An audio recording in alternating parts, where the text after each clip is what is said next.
Hey friends, welcome to the Arable Leader Podcast. I'm Karl Martin, and today we're going to begin our dive into the 5 capitals.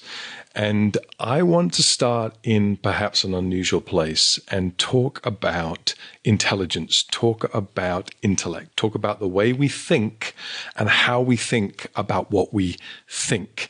And that might seem to be the wrong place. We could perhaps agree it's the wrong place to start. In the order of prioritization, I have it that financial capital, you remember, is the lowest form of capital. And then your intellectual capital. And then on top of that, your physical capital, your health. And then on top of that, getting close to the top, your social and relational capital. And right at the top, right at the pinnacle is your spiritual capital. But by the law of first order, I think I need to help you and I with our thinking, with growing our thinking, with getting better in our minds. Now, I'm also aware that we could probably argue for any of the above capitals being the launching point, but actually I'm hosting this conversation, so let's go. This is the Arable Leader Podcast. I'm Karl Martin, and we're exploring true, brave, kind, curious leadership, leading from your soul. What we think about, we bring about.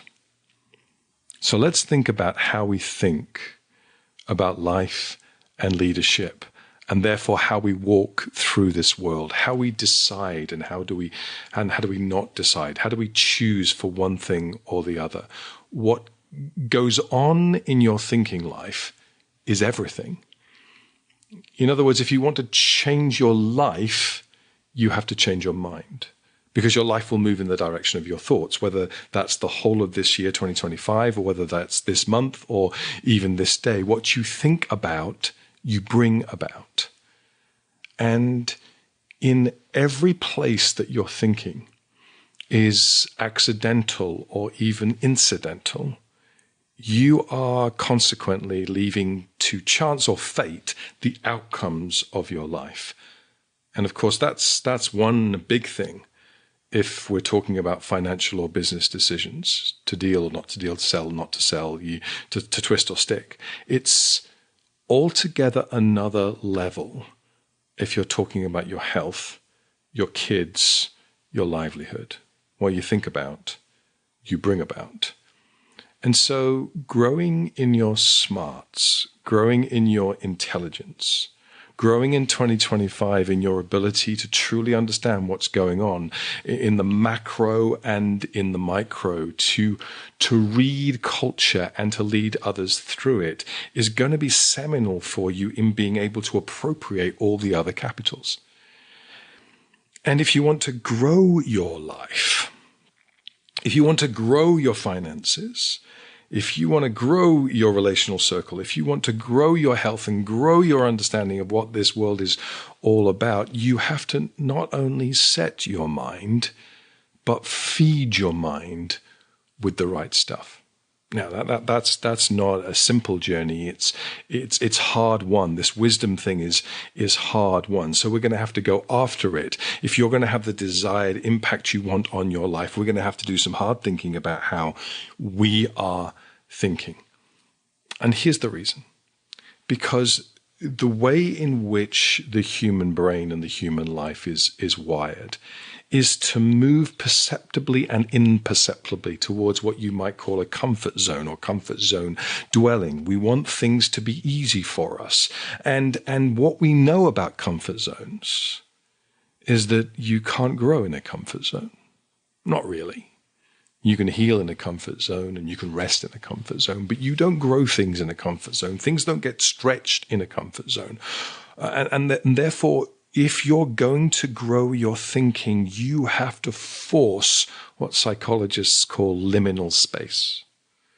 You have to force off-balance space. You have to force uncomfortability. You have to force yourself into a threshold of new ideas, new concepts, and new thinking, because what draws us into comfort is fear, I think, of chaos and uncertainties. And it's almost like you have to stretch into uncertainty. And maybe you need in 2025 to become increasingly friendly with discomfort. That sounds like something no one's going to love. Increasingly comfortable with paradox and duality and dilemma, and resist simplistic movement towards comfort. Because the answers to the questions that you're asking and the answers to the problems that you're facing are rarely as simple as you want them to be. Often they're more nuanced. You are often faced, and I'm often faced, with two values in conflict with one another. This value and this value seem to be at odds. And if you're going to lead well, and if I'm going to lead well, we're going to need to openly manage the tension inherent in leading through this cultural moment. In fact, what if when faced with challenges and hard conversations, we actually actively refuse to run to simplistic conclusions, because the problems themselves and the environments that we find ourselves in are not simple. Now, for us to make the kind of progress we must make, we have to get to far side simplicity. We have to find a way to synthesize our thinking and get us to a point of seeing life that makes application possible. It is this and therefore this. But if we're going to think well, we have to hold until we come to simplistic applications. We have to think better. We have to think in a continuous improvement way. A project, every day is a school day, an aggregation of marginal gains day. So let's start in the place we always start at Arable. I'm the project, you're the project, and I need to think better, and you need to think better about yourself.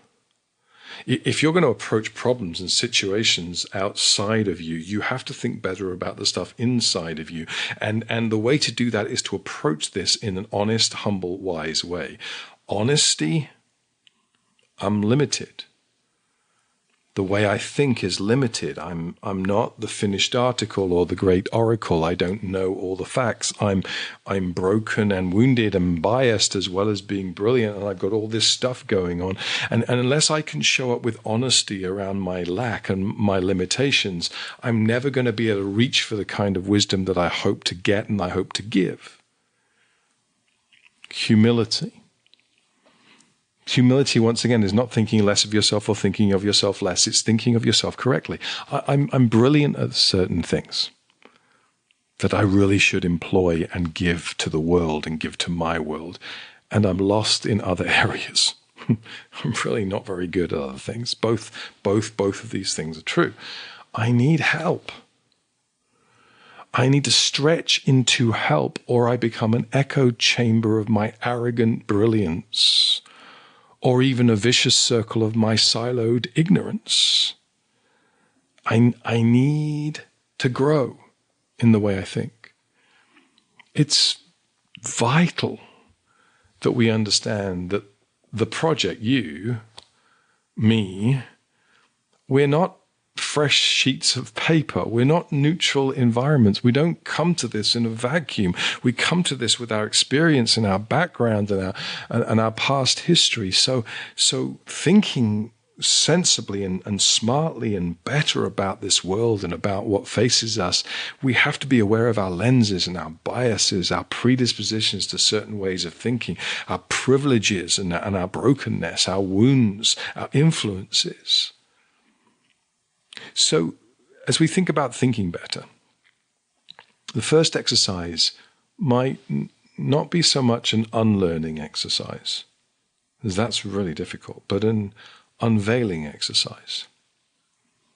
What is true about how I approach kind of everything? What is true about how I approach every text I read? What is true about how I approach people? The things that you are unaware of control your thinking. They reach up and they grab you and they bite you. But the things that you can become aware of, the things that you can bring into the light, offer choices for your thinking, options for your thinking, offer new neural pathways for your thinking. So be aware of the authorities that you employ whenever you come to any new thought, any new idea, any new concept. I want you to become very clear and very aware of the authorities you employ when you show up to any new thought or any idea. The reason, the feelings, the culture, the tradition, the experiences, and become aware of the beauty and power and problems of your backstory and of your approach and the guardrails they give you for your future thinking. Because, here's the thing, the way in which you think and the way in which you spiral in your thinking might not be right. Your feelings sometimes lie to you. The culture around you is not always correct. The traditions have not always been proved to be helpful. The experiences you have can both inform you and distract you from truth and reality and wisdom. Be aware. The problem here, for the most part, is unthought through default settings. In my way of thinking, there are things that are definitive truth. They just are. I don't buy the concept that there's nothing in this world that is definitive, that truth is relative in every circumstance. But there are not as many things that are definitive truth as I once thought there were. In all the things that I think are truthful, there are aspects of truth, there are slivers of truth, there are great swathes of truth in some, but very few things are the truth. And if I can approach life and I can approach concepts and if I can approach problems and situations and other people's ideas by staying humble and staying open and staying curious, that's going to be seminal in the process of investing in your smarts capital and seminal in the process of approaching every other capital. And it's vital because the opposite of those postures, the opposite of curious, the opposite of open, is unthinkable if I'm going to grow my mind and grow my concepts and grow my ideas. Once again, assumption is not the problem. Assume doesn't make an ass out of you and me, whatever they told you. It's what you marry assumptions to. Assume makes the world go round, but I assume almost every moment of every day. I assume things that I think are normative. It's whether I marry that assumption to a judgment which shuts things down, or whether I marry it to a curiosity that opens things up. And judgment itself is not the problem.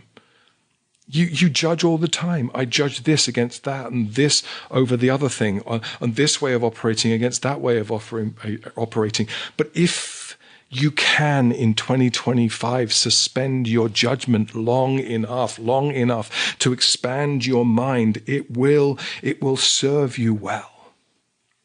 So the first exercise is a kind of an unveiling. What is true about the way I see the world? What might not be true? The second exercise is to double down on purpose. On your purpose, on what is the point of me, on what am I supposed to bring to this world.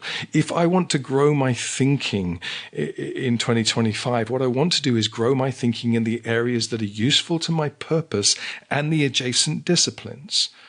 I don't want to be just superficial and spread out, a mile wide and an inch deep and knowing a little bit about everything. I want to know a lot about the things that I'm supposed to bring to the world and the things that are adjacent to those things. Equally, I don't want to become so narrow that those things are unuseful to me outside of my lane.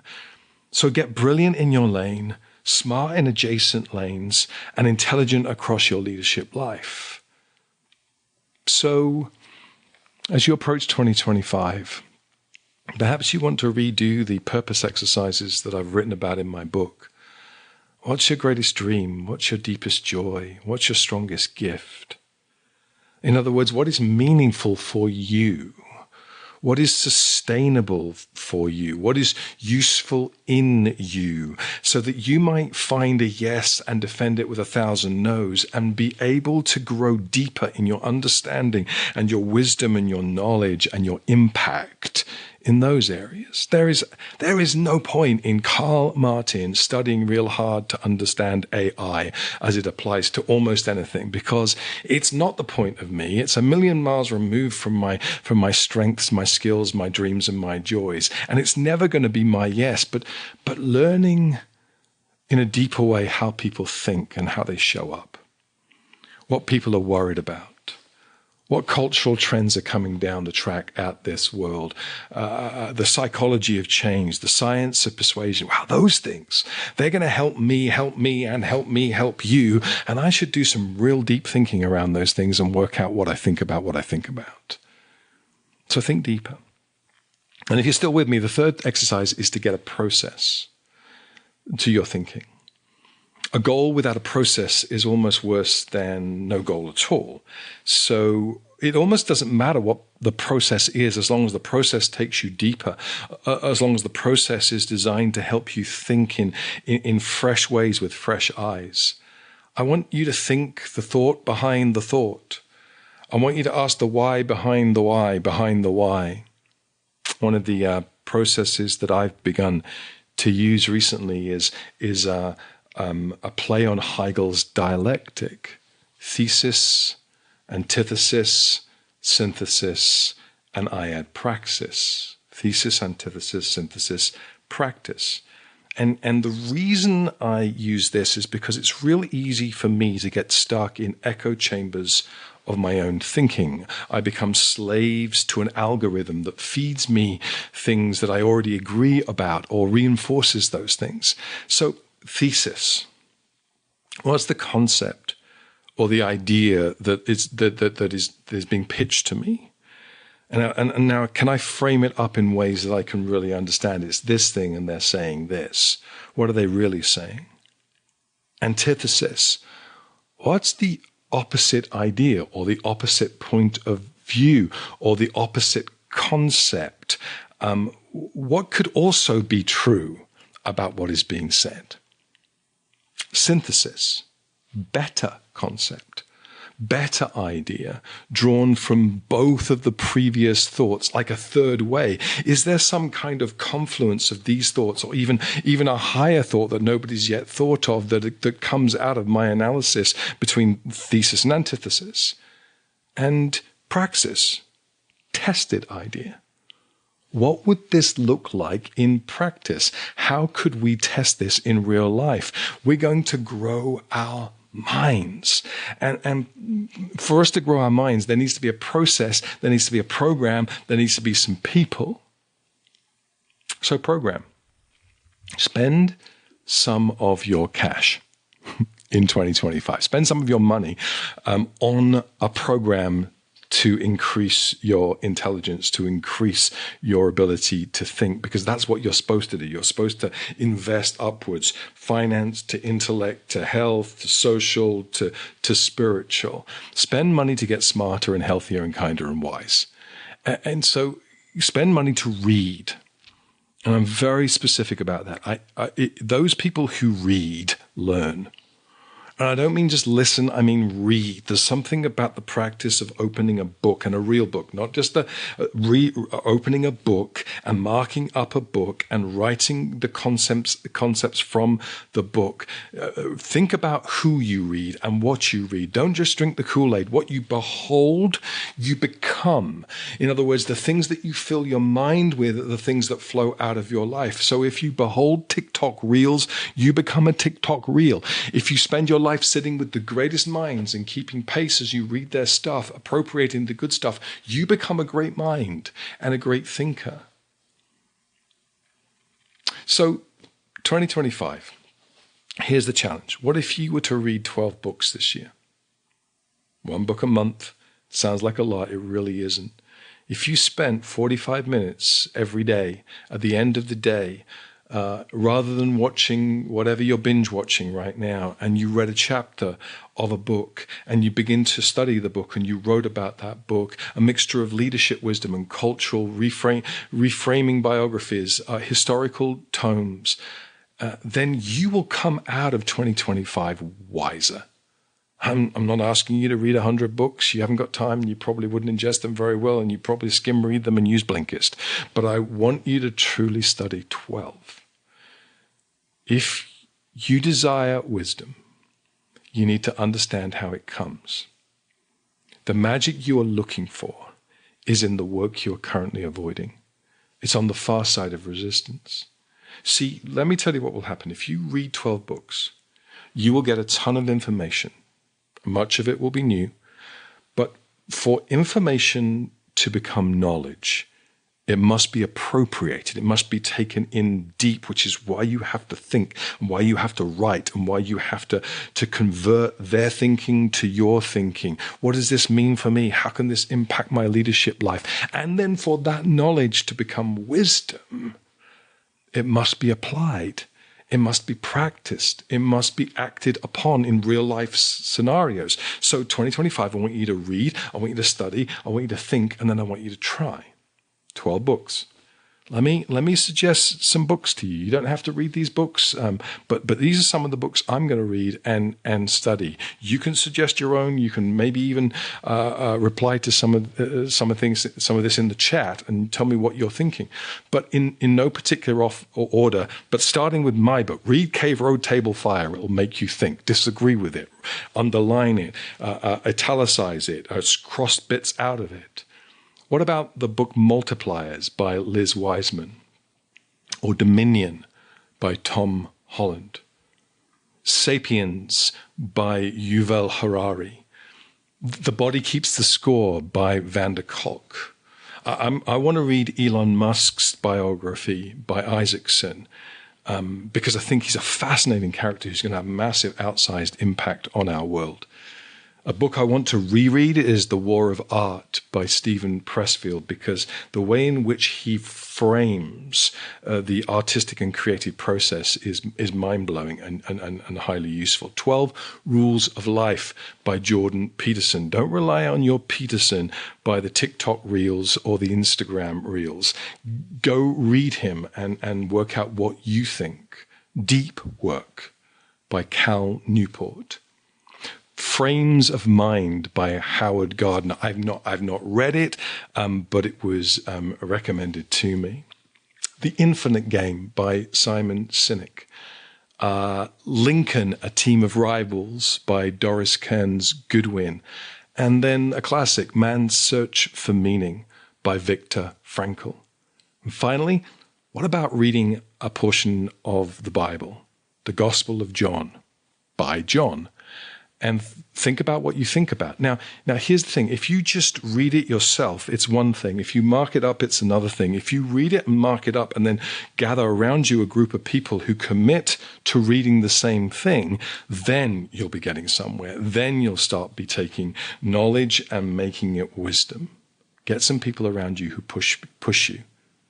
Those who think better. Don't cancel people because they have different ideas or concepts. Don't harshly judge people, but they bring people into their world who will have fresh eyes and different perspectives. Final thought. If you're going to do this in 2025, you're going to read a bunch of books and you're going to think differently and you're going to pause and you're going to reflect and you're going to write and you're going to study. Here's a couple of suggestions. How about thinking about exchanging the hours of 9 to 11 p.m. with the hours 5 to 7 a.m. In other words, there are very few things good and healthy that happen between 9 and 11 in the evening. You probably eat things you shouldn't eat, drink things you shouldn't drink, and watch things that perhaps is not that helpful for you to watch. But what about you wake up early in the morning because you slept really well last night, and you wake up facing the day and go after the day because you're reading something that is informing your mind and changing the way in which you think? Stop scrolling through Instagram and start reading things that are going to educate your mind, and read with a pen. Don't be afraid to completely gnarl up your books because you're underlining, you're disagreeing, you're taking a journal, you're writing things down, you're trying to apply things to your life.